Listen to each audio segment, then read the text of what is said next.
Here I have BQ Aquaris X2 Pro, and today I'm going to show you how to change wallpaper on this device.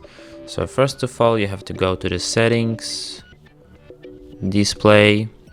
Here you have to tap advanced, and now you can go to the wallpaper. If you have some live wallpapers, you can set them too, or you can just set one of your photos from your gallery. I don't have one, so I just going to go to the wallpapers and select one of the presets. This one might be. Then you tap set wallpaper, and here you can select if you want to set it on the home screen, on the lock screen, or on the both. I'm going for the both. And that's it. Thanks for watching. If you find this tutorial useful, don't forget to hit that like button and subscribe to our channel.